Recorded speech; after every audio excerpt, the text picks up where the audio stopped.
Bonjour à toutes et à tous et bienvenue pour le Métro Hebdo, l'émission qui fait le tour de l'actualité métropolitaine. Et à la fin, c'est Grenoble qui perd. Samedi dernier, au Stade des Alpes, le FCG s'est incliné 11-13 face à Perpignan devant 19 000 personnes. C'est le troisième Access Match perdu en 3 ans. Un reportage de Lucille Daly et Alexandre Martinez. Le long de cette haie d'honneur bruyante et pleine d'espoir, une équipe leader de Pro D2 19 journées sur 30 qui a gagné tous ses matchs à domicile avec 40 points en moyenne, plus de 60 ou 70 parfois. Meilleure attaque du championnat, deuxième défense. Cette année, la plus grande équipe, c'est indiscutable, c'est Grenoble. Mais Grenoble a raté sa troisième finale consécutive et joue ici la montée face à l'avant-dernier de Top 14, Perpignan, son énorme pack et ses joyeux supporters. Franchement, ça va être chaud, mais bon, on y croit. On a vu ça.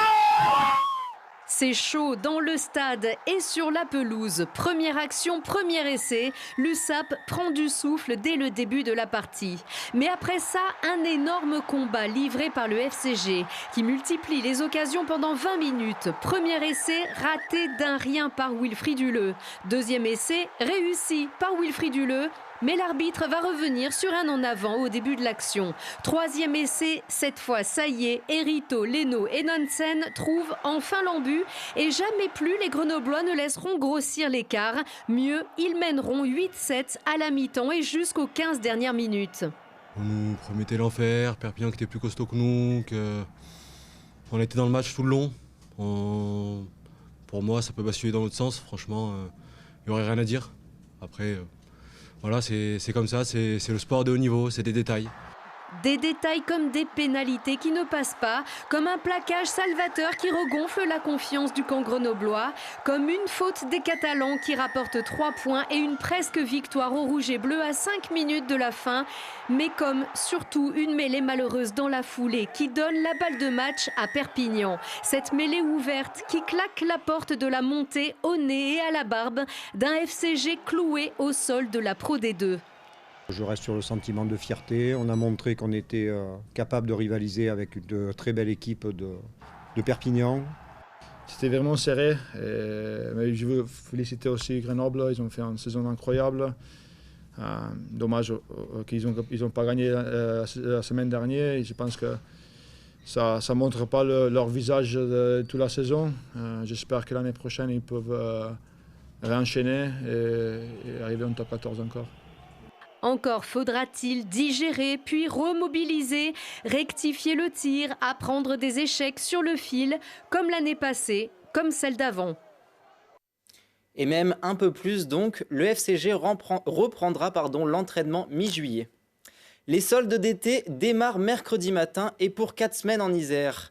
Pour faire des bonnes affaires dans le centre-ville de Grenoble, profitez des terrasses où de l'événement Chaque vendredi est une fête avec des animations dans les commerces, bars et restaurants. La métropole annonce un demi-tarif pour 2 parkings qui connaissent une moindre fréquentation, Hoche Centre et Sainte-Claire-les-Halles. 660 places d'un côté, 270 de l'autre et dans chacun des points de recharge pour les véhicules électriques. L'offre est valable les mercredis et vendredis dès 16h. Cette expérimentation est prévue pour durer 6 mois. Les soldes, ce sera jusqu'au 22 juillet. Et à la fin des soldes, le Tour de France passera à Vif où l'on attend le passage des coureurs avec impatience. Ce sera le 24 juillet et à 1 mois du coup d'envoi de ce fameux départ, le tracé de la ligne et l'inauguration de la borne d'étape méritaient bien une petite cérémonie. Alexandre Martinez. 3, 2, 1... Et voilà, on fait tout. Jour historique pour Vif, la commune de 8500 habitants accueillera pour la première fois une étape du mythique Tour de France. La ligne de départ est tracée. On peut les applaudir. On a passé une très belle journée avec un grand soleil et c'est déjà le parfum du Tour de France que l'on sent ici. Entre 15 et 20 000 personnes sont attendues au départ. La population de la ville va donc doubler pour cette fête populaire. Le rêve devient enfin réalité. Le joie immense, c'est quelque chose d'inespéré pour moi même. C'était jamais, j'ai toujours pensé d'avoir dans sa ville un départ Tour de France, mais on y pense parce que pourquoi pas, mais l'avoir, c'est inespéré. 190 pays vont voir Vif, donc c'est une vue international, inestimable. Donc j'espère que tous ces gens-là, un jour passeront par Vif, viendront visiter le musée Champollion, viendront prendre un verre dans un bar et visiteront Vif, parce que c'est ça aussi. Plus que Vif, c'est l'Isère qui sera le centre du monde. Au total, 12 communes iséroises seront traversées par le peloton. C'est l'étape de montagne la plus sélective du prochain Tour de France, de Vif jusqu'à Courchevel. Par-delà l'école du Glandon, de la Madeleine et le récent mais terrible col de la Lose au-dessus de Courchevel. 171 km, plus de 5400 mètres de dénivelé. La 18e étape sera la plus relevée du Tour. Pour le régional et ancien champion Bernard Thévenet, les favoris sont clairs. Pour cette étape, oui, ça sera un grimpeur. Il y a quelques années, là, Pogačar et Vingegaard s'étaient quand même tiré une bonne bourre. Je pense que cette année, ça sera la même chose. Il y aura un grand combat entre les deux. Ça sera un très très bon coureur qui va l'emporter, ça c'est certain. Et si les champions ne sont pas encore arrivés dans l'Hexagone, quelques jeunes cyclistes ont eu la chance de prendre le départ. Le jour J, ils courront également les 30 premiers et derniers kilomètres de l'étape, presque dans la peau des professionnels. Ça donne envie, ça fait rêver. Nous, on aimerait bien être comme ça plus tard. Du coup, ça met un peu des étoiles dans les yeux et on aimerait bien être là plus tard. Tout est fin prêt à Vif, alors comme Dylan, montez dans le train du Tour de France. Attention au départ. Bon voyage sur nos lignes.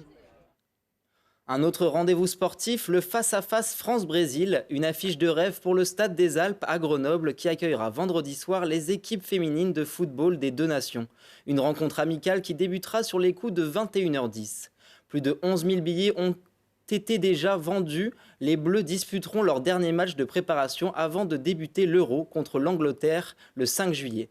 L'été dernier, les vice-championnes olympiques de la Seleção avaient éliminé les Françaises en quart de finale des JO, 1-0. France-Brésil, vendredi à 21h10 au Stade des Alpes. C'est fini pour aujourd'hui. Merci à tous et rendez-vous la semaine prochaine pour de nouvelles actualités.